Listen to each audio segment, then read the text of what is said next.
Au palais de Sans Souci à Potsdam. Résidence d'été de Frédéric le Grand, ce château prussien est un petit bijou d'architecture. Ce Sans Souci, de nom et d'esprit, est un véritable havre de paix. Benoît, est-ce que tu nous prépares des vacances en Allemagne? Mario, moi, j'ai toujours rêvé d'aller en Allemagne. Es-tu déjà allé? À mes 5 ans. Je suis pas allé. À mes 50 ans. À mes 50 ans, j'étais censé y aller. Mais il y a un petit pit qui est arrivé, puis il y avait comme 4 mois, puis on a décidé de pas le laisser à la maison, donc je suis pas allé. Puis je me dis, ça, Berlin, l'Oktoberfest, prendre une bière, tu sais, manger de la choucroute. Ça, c'est à Munich, l'Oktoberfest, par exemple. Mais oui, je comprends. C'est ça. Non, mais faire le tour de l'Allemagne, tu sais, moi, vraiment... Mais si vous comptez y aller cet été, je veux juste, tu sais, comme faire une mise en garde pour tous les... Allez-y avec une veste Kevlar. Pourquoi? Depuis 18 jours, il y a eu 165 attaques au couteau en Allemagne. Et ce problème, c'est pas d'aujourd'hui. Là, je suis allé lire là-dessus ce matin. Et ça remonte. En 2015, là, Angela Merkel a laissé rentrer à peu près 1 million de migrants. Il y a des gens qui disent ça, c'est les politiques migratoires. Il y a des attaques, là, c'est un Syrien. Une autre attaque, c'est un réfugié afghan. Une petite fille de 14 ans s'est fait poignarder dans un train. Une madame de 58 ans à la sortie d'un supermarché. C'est juste une mise en garde, là, tu sais. Mais sincèrement, là, j'irai pas. J'irai pas. Puis j'ai toujours voulu voir l'Allemagne de mes jours. Et je vois ce qui se passe là, puis c'est un peu ce qui se passe en Grande-Bretagne, ce qui se passe en France, des attaques au couteau qui sont pas prises au sérieux par les autorités, qui sont trop à gauche, trop tolérantes, toujours une explication à tout ça. Sauf que le problème, c'est qu'il y a des gangs, il y a des gens qui se prennent des couteaux. Là, on avait interdit le couteau de 4 pouces, on accepte le couteau de 2 pouces, une lame de 2 pouces. C'est du quoi, c'est assez, une lame de 2 pouces. Il y a comme et ici, à Montréal, on a le même problème, là. Tu sais, je me souviens d'une entrevue qui fait de la guerre. Les crimes aux armes ont baissé énormément, oui. Mais les attaques au couteau, là, c'est un autre problème. Puis quand tu te fais pas rien qu'une attaque au couteau, la sentence est moins lourde, c'est 4 ans, là. Avec une arme à feu, avec un couteau, il y en a pas. Tu peux t'en aller chez vous après une attaque. C'est un réel problème. Puis moi, j'ai vu ça passer, j'ai vérifié avant d'en parler. Alors, en Allemagne, au cours des 18 derniers jours, 165 en 18 jours. En 18 jours. Et là, on parle pas de l'an passé, mais l'an passé, il y a des articles. 2023, il y a des articles. 2022, il y a des études. Et t'es rendu en 2025 et ça continue. Bref, si vous avez pour avoir visité Berlin, le seul parallèle que je serais tenté de faire avec Montréal, c'est, après Montréal, c'est l'autre ville dans le monde où j'ai vu autant de travaux. Probablement. Peut-être qu'elle est reconstruite. Je suis allé il y a une dizaine d'années à Berlin. Ouais. Je veux dire, c'était comme Montréal. Là, tu marchais dans la rue, OK, change de trottoir. Là, il y a des cônes, tu peux pas passer. Il faudrait que tu contournes ça. Là, il y a un chantier. L'autre bord, il y a un chantier. Mais la différence, c'est est-ce qu'il les recommence aux 2 ans? Ah, ça, est-ce qu'à un moment donné, tu dis... c'est ça. Faudrait y retourner voir. Mais c'était comme Montréal, là. C'était une ville en reconstruction. T'as le goût de dire, serait-tu mieux de fermer la ville? Fermer la ville, tout faire, puis réinvitez-nous après quand la ville sera finie, là? J'ai pas les chiffres, mais on s'entend-tu que Berlin a été créé il y a un peu plus longtemps que Montréal? Oui. Un historique un peu plus lourd que Montréal. Oui. A été bombardé pendant la Deuxième Guerre mondiale, parce que Montréal a rien subi de tout ça, mais des fois, t'as l'impression que c'est le cas. Il y a une magnifique île des musées. Il y a juste 9 musées sur une île à Berlin. Je pense que je m'étais promis d'y retourner seul parce que mes enfants étaient tellement tannés que je lise trop longtemps, tous les petits écriteaux et tout ça. Là. Ils voulaient m'assassiner, puis moi, je voulais lire. Fait que ça a été source de un souvenir de l'Allemagne. Bon, la taxe carbone, est-ce que le gouvernement du Québec doit abandonner sa lutte au changement climatique? Parce que là, l'opinion publique québécoise, voyant que M. Carney a enlevé ailleurs au Canada la taxe carbone, les Québécois disent, nous, fous dans une poche, là, on est les seuls à se battre contre les changements climatiques au Canada.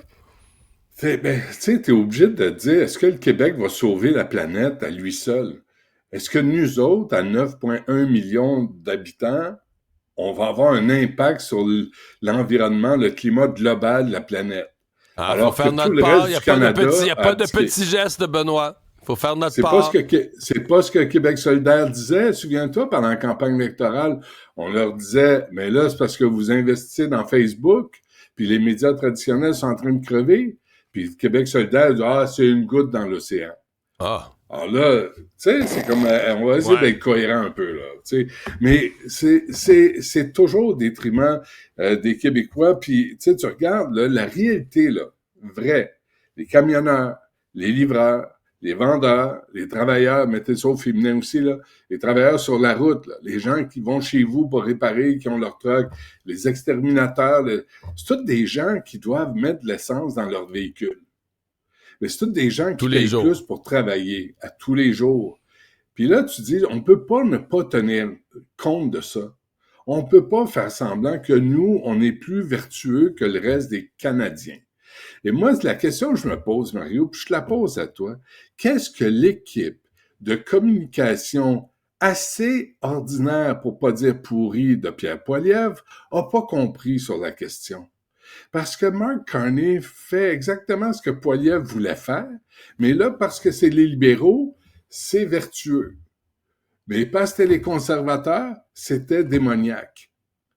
Qu'est-ce Les qu'ils gens n'ont avaient pas peur. compris? Quand Pierre Poilievre proposait ça, la population, les gens disaient on a peur de ce qu'il va faire. Et là, Ben Carney oui. l'a fait, c'est bien correct. Puis les groupes Puis, environnementaux dénoncent même pas. C'est ça qui est beau. rien. Rien. Puis moi, je me souviens, il y a 10 ans, là, le projet de TransCanada, là, je me souviens d'avoir couvert ça, puis d'avoir parlé à des maires, par exemple, de Terrebonne, et ils disaient, là, le pipeline va passer ici, ça va passer sous la rivière des Outaouais, il y a plein de dangers possibles pour l'environnement, de contamination, puis c'est sérieux comme danger. Tout à coup, il n'y en a plus, parce que c'est les libéraux qui disent oui. Là, c'est vraiment, là, les libéraux sont très forts, sont vraiment puissants. Pour nous faire avaler des couleuvres, là, c'est les rois. C'est vraiment, moi, je, je, je reconnais mon ignorance et ma faiblesse devant les gros cerveaux du Parti libéral du Canada. Vraiment, ils sont puissants. Puis, est-ce qu'on peut, tu sais, là, tu regardes ça, là, la gestion, même au Québec, la gestion du fonds vert. Est-ce qu'on peut encore faire confiance au gouvernement pour gérer notre argent? Le fonds vert, là, il a été envoyé sur toutes sortes de projets coin-coin. Tu regardes l'état des routes, c'est tout déflaboxé, pour pas dire un autre verbe.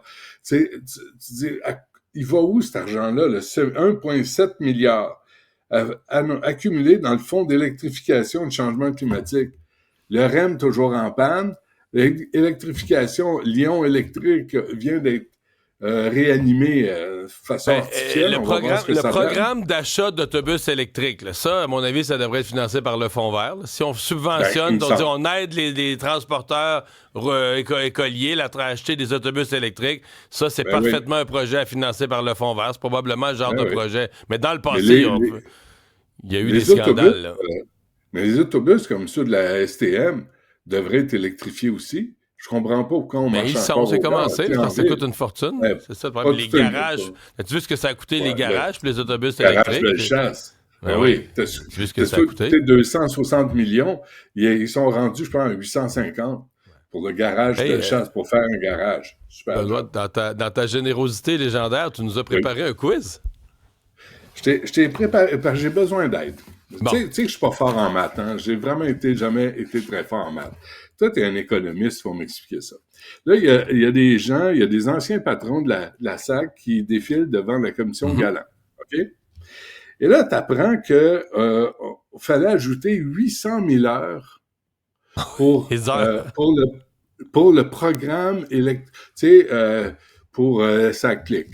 800 000 heures, Mario, on a calculé avec Justine ce vendredi, c'est 33 000 jours. Mais 33 000 jours à 24 heures. On parle pas de jours ouvrables. Parlons de jours ouvrables. Fois 3, ça donne à peu près 100 000 jours ouvrables de 8 heures pour travailler sur un programme informatique, pour inscrire ton permis de conduire. 100 000 jours ouvrables, Mario, pour un programme informatique. Et ça, c'était plus les heures déjà investies. Je ne l'ai pas, le chiffre. Je ne sais pas combien. Mais juste le 800 000 heures, devant la commission Galland, personne n'a dit « Hop là, attends une minute, je vais sortir ma calculatrice. On va se mettre en groupe et on va calculer ensemble. » 800 000 heures, 33 000 jours. 33 000 jours à 24 heures, si tu fais des jours ouvrables, ça fait 100 000 jours ouvrables. Je peux-tu avoir une explication? Ben, en fait, une des explications qu'on se demande, c'est que toi, tu prends le plein montant pour faire ta division. Oui. Peut-être qu'il y a une marge de profit sur les heures. Oh. OK, non, mais je parle pas d'argent, là. Je parle juste de créer un programme informatique que n'importe quel coinquin est capable de faire dans son sous-sol. Ce que je dis, c'est que le nombre d'heures, moi, je me suis demandé est-ce que ces heures-là ont vraiment travaillé ou c'est une équivalence. C'est une équivalence financière, d'après moi, où il y a quelqu'un qui s'est gardé une marge, là. T'es vraiment cynique. Comme quoi on serait fait fourrer 2 fois, comme disait M. Geoffrion, avec toute la dentelle et la poésie dont il est capable. Mais 100 000 jours ouvrables, Mario, pour un programme informatique. J'ai passé la fin de semaine là-dessus. J'ai passé la fin de semaine à me dire comment ils peuvent arriver. Il manquait 800 000 heures pour compléter sa clique. Il en avait mis combien avant? Et là, tout le monde qui défile dit « Ah, ben moi, je n'ai jamais été bien fort en technologie, comprends-tu? Moi, j'ai de la misère à programmer mon... » il se fiait... Non, mais tous, il se fiait sur M. Malenfant. Il disait quand il y avait de l'inquiétude, ça coûte cher, de dépassement de coûts. Tout le monde disait M. Malenfant, le vice-président de technologie, il sait où il s'en va avec son programme, puis sa clique, puis son développement. Mais on a hâte. On a hâte d'entendre M. Malenfant. Ouais, mais le M. Malenfant va peut-être nous expliquer ce qu'ils ont fait. Mais 100 000 jours ouvrables. Ah, mais Mario, pour un programme informatique, depuis vendredi, j'ai pas bu, j'ai pas fumé. J'ai géré ça comme un grand... Vivement le beau temps que tu puisses t'asseoir au soleil avec un pina colada et te détendre dans ta cour. Je veux pas. Puis je veux pas que ça m'amène à retomber, à fumer le cigare ou à prendre des Manhattan chaque soir pour essayer de me calmer. Mais ça, j'ai passé la fin de semaine là-dessus, puis j'ai pas de réponse. 100 000 jours ouvrables pour un programme informatique où tu vas inscrire ton numéro de permis de conduire, Mario Dumont, Ramouille. Expliquez-moi ça. C'est un gros programme quand même, tu sais, transactionnel, tout ça, je le comprends. Mais tu sais, si tu penses que les banques ont fait des transitions informatiques qui ont marché, tu dis dans le privé, il y a combien de grosses entreprises avec beaucoup de clients et tout ça? Pourquoi quand c'est au gouvernement, ça marche pas? Ça demeure pour moi un mystère. Hey, salut Benoît, bonne journée.